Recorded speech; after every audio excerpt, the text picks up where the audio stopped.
how you knew she was the one, bro? Man, I think there's a few things. Number one is, you know, single sitting there. I never forget, right before I met C, I wrote out my 5 non-negotiables. I think in any business deal, right? Like marriage is... It's a partnership. You got to realize it's a partnership. It's a business deal. Not to be cold, but it's like, it's a partnership. It's we're going to spend the rest of our lives together. We're going to spend this. We're going to do this together. We're going to do this together. We're going to have these kids together. We're going to raise these children together. Like, we're going to make decisions together. Like, so it's a partnership. And so in any partnership, you got to have your non-negotiables. So I started writing those out. I was like, man, I'm gonna write my 5 non-negotiables. 5 is the number of grace. So I said, I'm gonna write these. I'm gonna write this out. And so I said, the first one is number one is I wanted a woman of faith, right?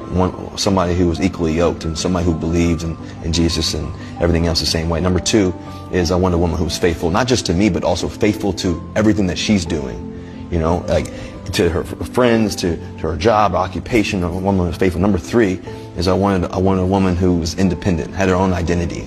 Wasn't, oh, I was Russell's wife or this or that. Like, they had their own identity, they had their own dreams. It could be a nurse, it could be to a teacher, it could be to anybody, but obviously see on stage doing a 1-2 step and leveling up and everything else. But it didn't have to be that, but it was just someone who had their own identity, who wanted to be volunteer work, or whatever it is. Like, they wanted to have something they're dedicated to.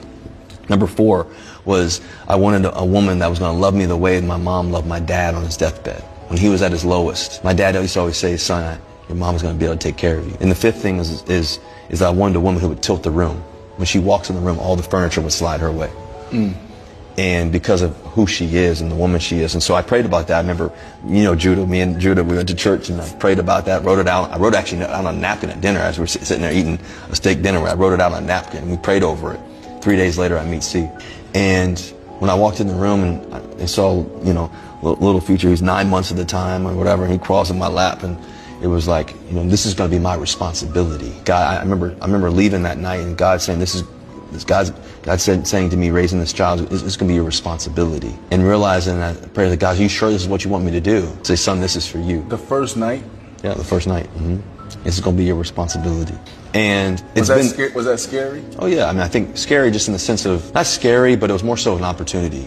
Like, okay, God, this is what you want me to do. This is, you know, stepping in to raise, you know, a child with C and this and that, and realizing that, okay, God, like, I know she's the one for me, but also too, I'm going to take this responsibility as well. Like, okay, like, and I was ready for that.